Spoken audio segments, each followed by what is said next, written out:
Que a paz do nosso Mestre amado Jesus esteja com todos nós. E nesse instante vamos então fechando os nossos olhos materiais, elevando os nossos pensamentos e os nossos sentimentos até o nosso anjo guardião, esse anjo maravilhoso, preposto por Jesus para cada um de nós e que está acompanhando na nossa encarnação.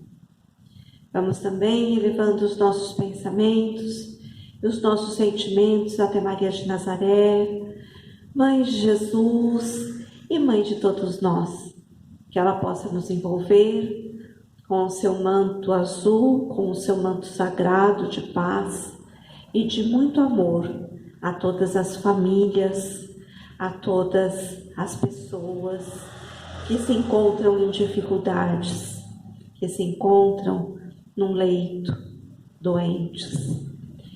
Vamos também pedindo a essa mãezinha que nos leve até Jesus, seu Filho amado, nosso irmão maior.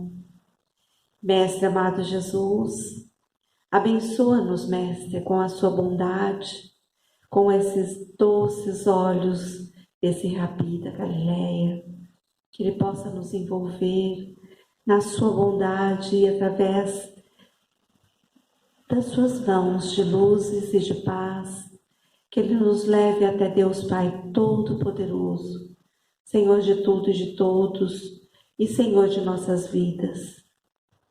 Pai eterno, nós te agradecemos por todo, Senhor, que temos.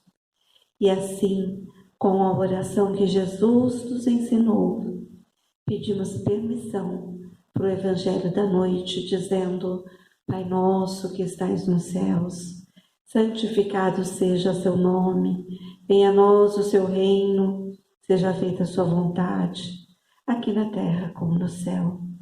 E o pão nosso de cada dia nos dê hoje. Perdoa, Pai, as nossas dívidas, assim como nós perdoamos os nossos devedores. Não nos deixes, Pai, cairmos em novas tentações e livrai-nos de todo mal. Pai, teu é o reino, o poder, a luz e a glória para todos sempre. Que assim seja, graças a Deus e graças a Jesus.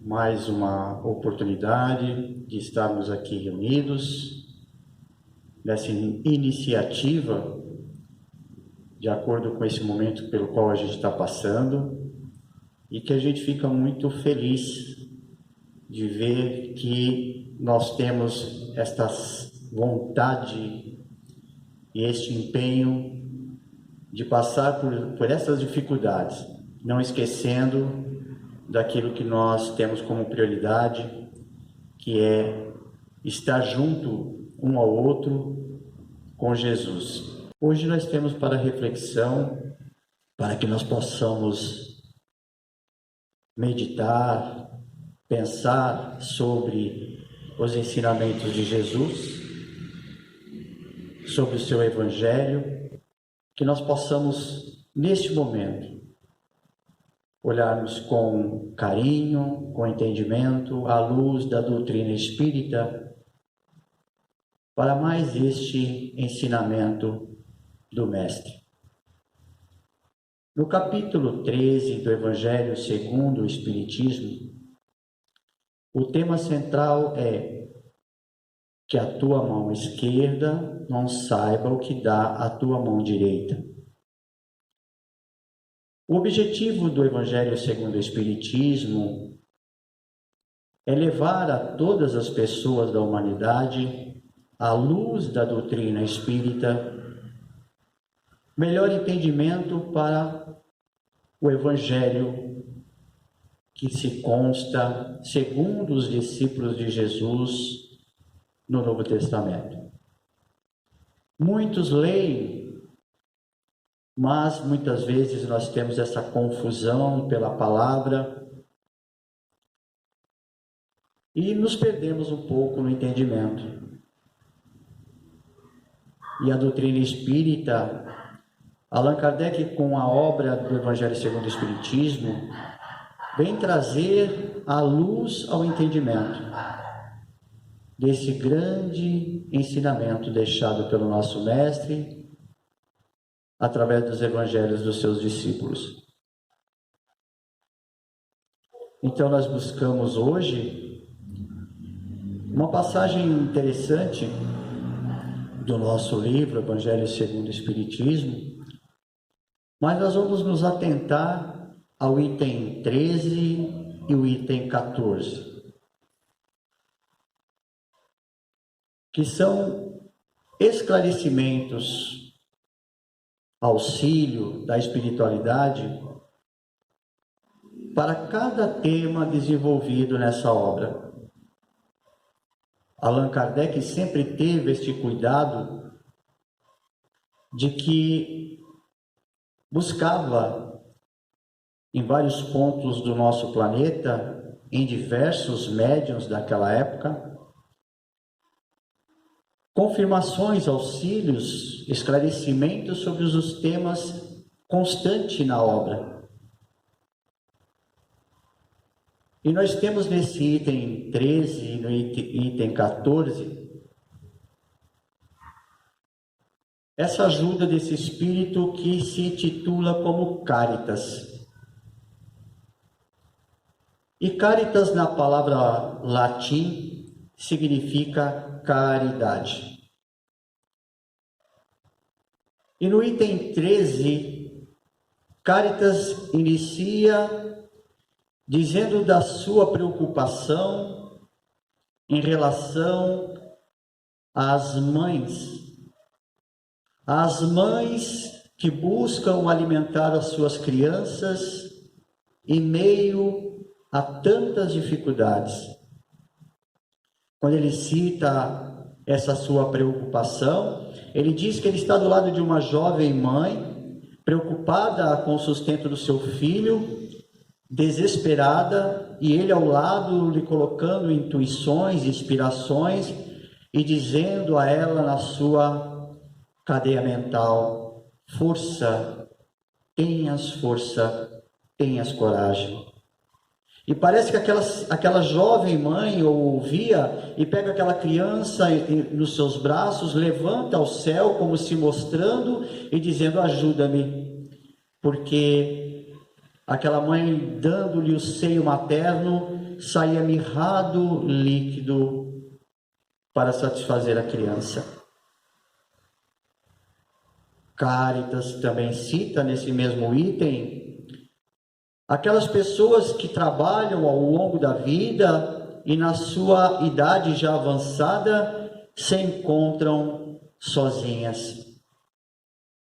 Muitas vezes sem o próprio sustento, negligenciada a viver só. E por não ter costume de pedir as coisas às pessoas, se sentem sem forças para fazer isso já no final de jornada terrena. Então Caritas diz neste item que nós nos esforcemos para que possamos fazer a nossa parte de ajuda nesse processo de cooperação a tantas indiferenças e tantas necessidades existentes ainda. Esta carta de Caritas foi em 1861, na cidade de Lyon, na França. E nós estamos no nosso século vendo as mesmas necessidades, as mesmas mães que sofrem por não ter um leite materno, e não é por negligência. Bem diz Caritas nesse item que a mãe não consegue produzir o leite para sua criança porque ela mesma não tem a alimentação adequada. Lhe falta alimentação para que o processo natural, orgânico, maternal, faça com que produza assim o alimento da criança. Um grande imunizador para as enfermidades infantis, porque o leite materno é um grande fortificante. Então, Caritas coloca ali que nós precisamos nos unir, Todos nós precisamos nos unir. E Cáritas diz: eu não vou vos dizer o que vocês precisam fazer, porque o vosso coração, o vosso entendimento vai lhes apontar. O que Cáritas está querendo apontar? Com quem ele está falando nesta carta? Se esta obra é destinada a toda a humanidade, como dizia Allan Kardec, que essa obra é para todas as pessoas que dela quiserem se utilizar, sendo espíritas ou não espíritas. É uma obra universal. Então, Cáritas fala diretamente a nós nesta carta. Ele fala a nós espíritas, a nós cristãos, a nós religiosos, que é necessário que nós façamos a nossa parte. Eu tenho uma oração que ela diz assim: que Deus nos dê força e que aonde houver alguém em necessidade, que nós sejamos a mão de Deus estendida a esta pessoa. Então nós somos os cooperadores. Eu acredito que nem isso. Nós somos sim o amor de Deus em exercício, porque todas as pessoas verão que nós estamos ali fazendo aquela oferta de ajuda por acreditarmos que somos todos irmãos e que quem tem mais dê a quem tem menos. Não é só levar o peixe, precisamos também ensinar a pescar, mas muitos não têm condições de pescar. Muitos gostariam de andar como andamos, de falar como falamos, de ver como nós vemos, de ter o que temos e não tem, não é por sua negligência. E nós espíritas sabemos que também não é castigo de Deus, mas são as oportunidades que nós temos de burilar tudo aquilo que nós fizemos de equivocado em outras vidas ou mesmo nesta vida. E a oportunidade que nós temos de um ajudar ao outro. Isso nos faz lembrar muito a oração de São Francisco, quando ele diz que é muito mais importante, muito mais gratificante amar do que ser amado. E aí nós vamos entender por que nós temos esse pensamento neste momento. No item 14, Cáritas fala que nós confundimos muito caridade com esmola. E ele diz lá que é certo que a esmola, muitas vezes, vai sanar uma grande dificuldade. Vai levar um alimento, vai levar uma vestimenta. Isso é inegável. Mas a esmola, ela é humilhante tanto para quem a faz como para quem a recebe. Mas que a caridade, ao contrário, ela edifica aquele que a concede e aquele que a recebe. Porque não há constrangimento na caridade. Então, Cáritas coloca logo em seguida, nessa carta do item 14, que a caridade não é só a caridade material, financeira, mas que nós podemos fazer outras caridades. A caridade de doar o nosso ouvido, o nosso tempo, a caridade de não questionar ou acusar este ou aquele, respeitar o credo religioso do outro, respeitar as ideias e os pensamentos das outras pessoas,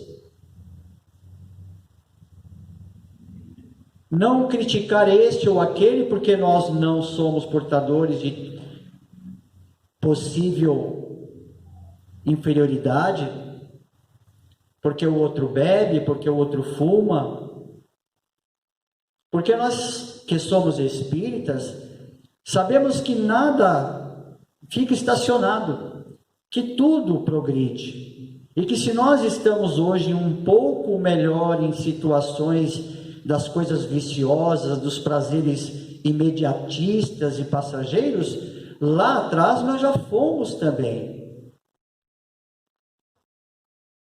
Quem somos nós para dizer que esse ou aquele bebe e não para porque não tem força de vontade, ou porque não ama a sua vida, ou porque não ama os seus entes queridos, ou aquele que fuma, ou aquele que pratica um crime?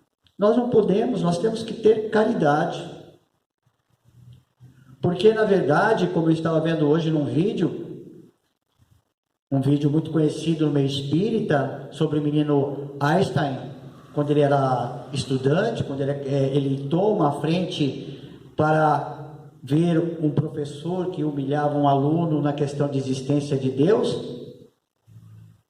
e dizendo que o mal não existe, porque o mal é a ausência de Deus. E nós aprendemos isso na doutrina espírita.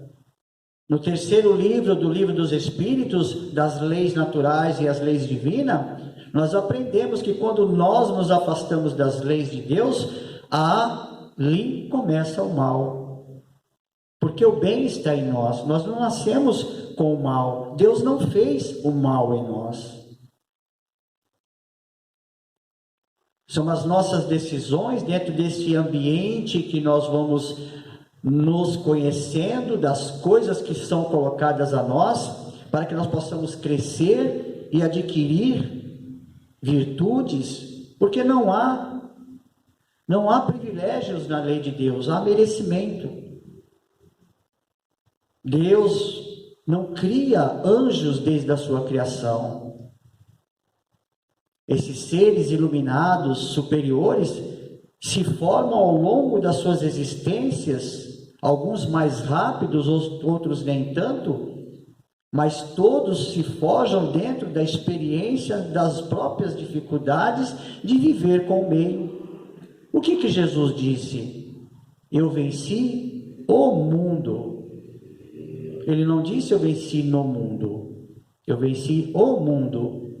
O mundo de tentações, de provas, das ofertas daquele mundo materialista ao qual ele chegou, aonde a luxúria, onde a sexualidade, onde as diferenças, tantas coisas que existiam na época de Jesus que eram tentadoras.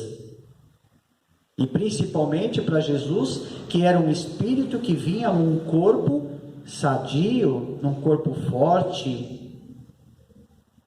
Então Jesus teve que passar por tudo isso para que ele pudesse realmente dizer: eu venci o mundo das tentações. Esse nosso planeta de regeneração e prova nos dá essa oportunidade de crescermos juntos. Nós cresceremos e o nosso planeta também cresce junto conosco, porque o planeta é um reflexo dos seus habitantes. Então, Cáritas, ele diz lá que para os espíritas, e ele deixa claro isso nessa carta, nessa carta do item 14, que é conosco que ele está falando, desta nossa necessidade, dessa nossa responsabilidade de colocar em prática esse auxílio. E é o que nós estamos mais vendo, não só por estarmos passando por essa situação de momento, mas antes disso, nós sempre estamos vendo nas calamidades, nas necessidades, nas datas festivas, nos finais de ano, nas ceias, tantas religiões, tantos irmãos nossos se unindo, se reunindo, montando cestas básicas, roupas, brinquedos para as crianças. Ah, mas brinquedos não é... Não, mas uma infância,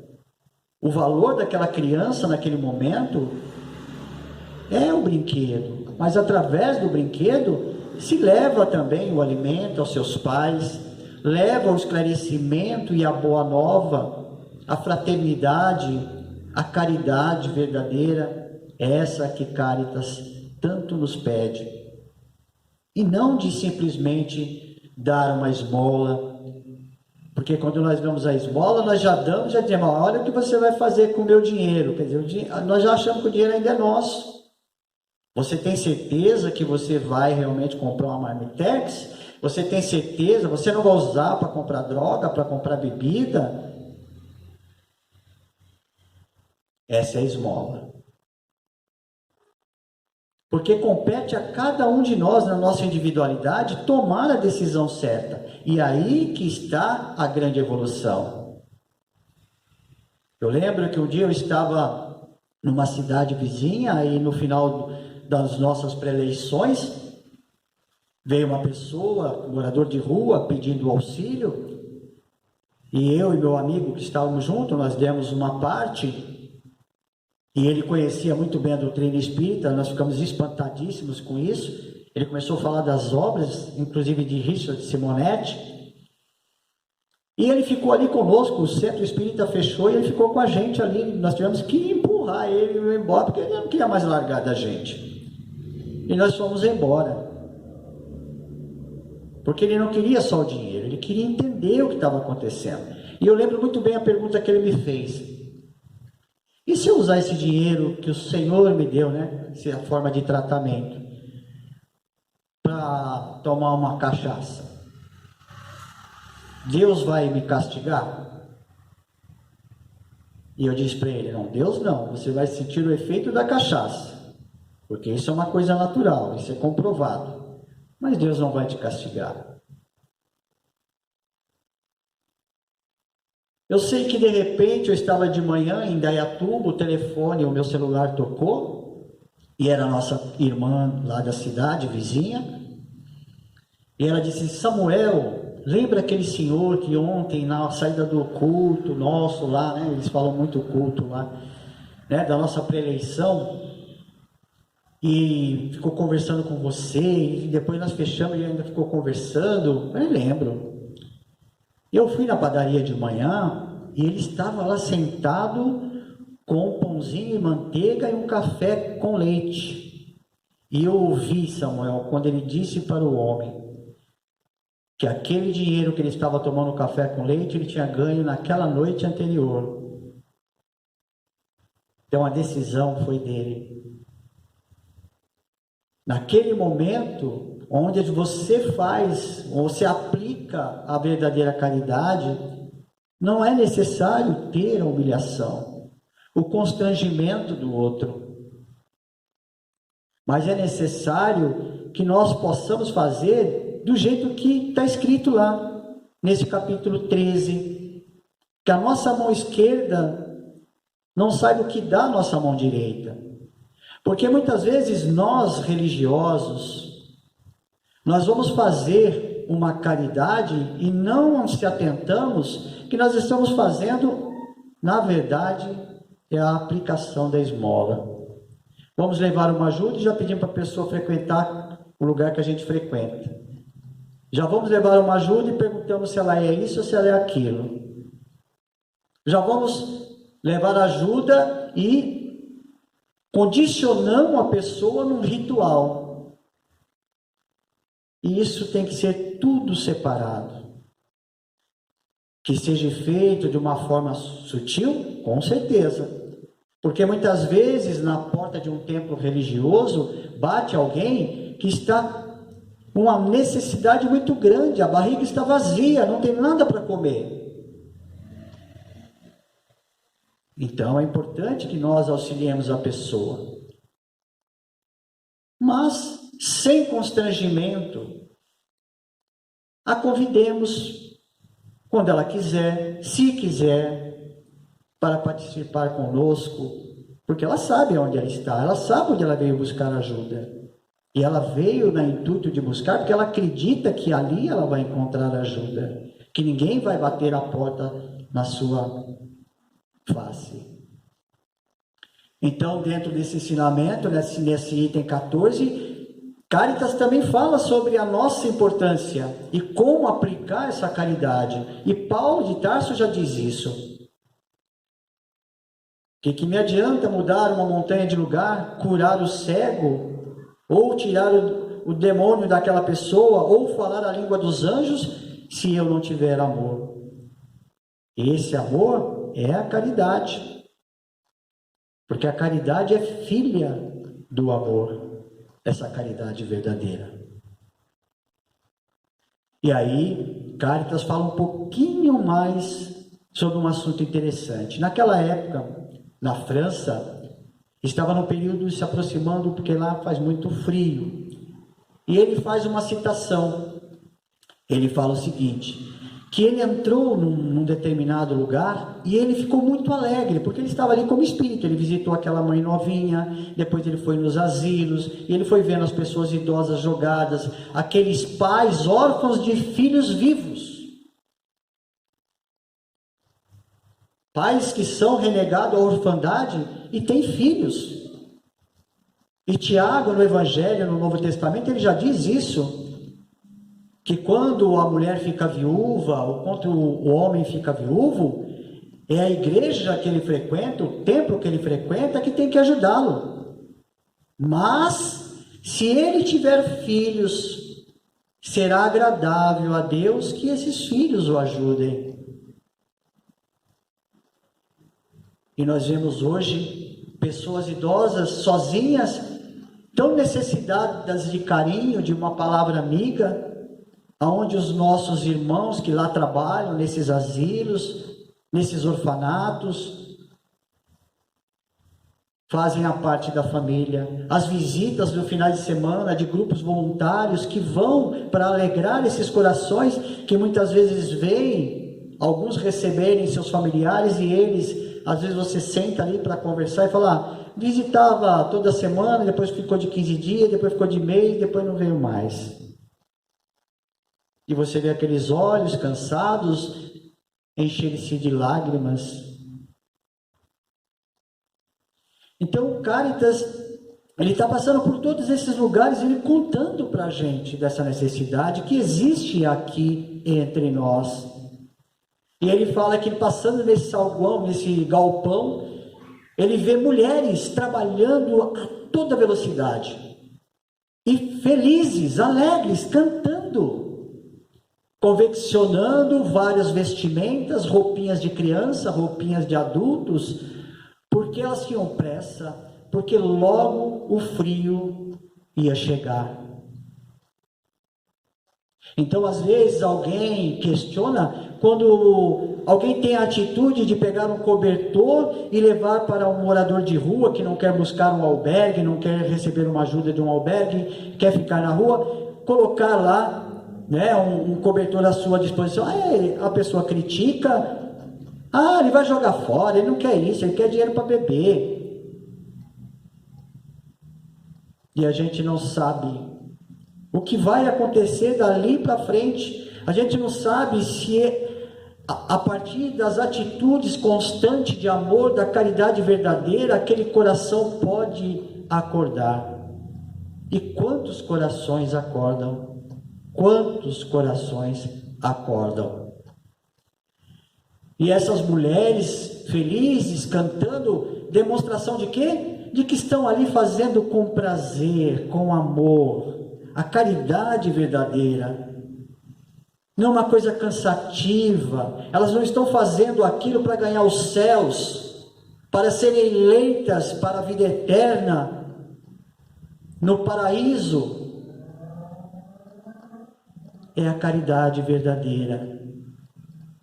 Para ver todo esse sentimento da caridade verdadeira, é preciso ter entendimento, compreensão do que é Deus, de suas obras, de suas leis, para que entendamos que Deus não castiga, que Deus não nos pune.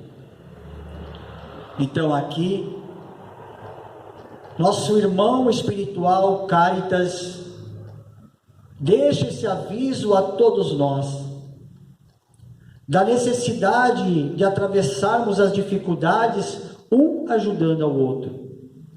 Que nós façamos as nossas orações, porque não precisamos ter muito, mas que possamos ter aquilo que podemos dividir com o outro. E quantas pessoas estão hoje recebendo a ajuda de pessoas anônimas que eles nunca ouviram falar, pessoas que não querem saber de sua religião, de seu credo, de sua escolha de sexualidade. Ninguém quer saber se está casado, se está separado. Ninguém quer saber. Aonde houver uma necessidade, esses anjos de Deus estão chegando. E aí Cáritas diz: e haverá para todos vós um verdadeiro pagamento dessa árvore da vida, que é essa consciência da participação e do entendimento da vontade de Deus para com cada um de nós na nossa vida. Então, que nós possamos, através desta oração, agradecer essa oportunidade e já dizer, com a ajuda de Jesus, diante da presença do Mestre Maior, do nosso Criador, nosso Deus, rogando a Deus o conhecimento da vontade de Deus para cada um de nós. Aonde houver um estendido, caído, pedindo ajuda, que nós possamos estar lá, sendo extensão da mão de Deus, lembrando as pessoas que todos nós somos necessitados nesta vida, e que tudo Deus faz para que nós possamos nos levantar, que Deus é bom todo dia, que Deus não castiga, que é uma questão de mudança de comportamento de nós, para que encontremos a fraternidade universal, aplicando as leis de Deus na nossa vida, as únicas necessárias à nossa felicidade, as leis que dizem o que nós podemos e o que nós não podemos fazer. Nós que já as conhecemos, cabe-nos agora estudar, mas principalmente colocá-la em prática, porque somos todos os dias chamados para dar esse bom testemunho de que realmente acreditamos em Deus e no seu Filho Jesus. Que Deus abençoe a todos aqueles que estão nos seus lares, nas suas casas, nos hospitais, nos seus leitos de dor, nas UTIs, nos orfanatos, nos asilos, nas ruas, nas sarjetas, por aqueles que estão nas clínicas para tratamento de transtornos mentais, dependências de várias ordens, para os que estão nos presídios, penitenciárias, em que, tendo arrependimento do ato cometido, tem uma nova oportunidade de reconstrução na sociedade, com suas famílias. Aos governantes dos países do nosso planeta, principalmente aos que se encontram em guerras, em conflitos, para que encontre o caminho da paz. Ao nosso país Brasil, para que possamos superar o momento pelo qual estamos passando e que possamos nos reerguer, fortalecidos na fé, na esperança. E assim, Pai, pedimos também por todos os desencarnados que sofrem no mundo espiritual, por estarem ainda apegados às coisas da matéria, aos sentimentos infelizes, para que acordem, para que tenham o despertar espiritual. Vibramos por aqueles que desencarnaram por vias do suicídio, para que sejam auxiliados, amparados pelos Espíritos bons, pelos seus filhos bem-amados, para que esses Espíritos, abrindo seus olhos no mundo espiritual, vendo que a vida continua, se reergam e que assim abram seus olhos e que vejam Deus, que vejam Jesus, e que se fortaleçam para retomar a caminhada. Agradecemos aos mentores da casa, aos espíritos amigos e familiares por mais este momento. E damos graças a Deus pela nossa vida, por tudo que temos, por tudo que somos. Graças a Deus.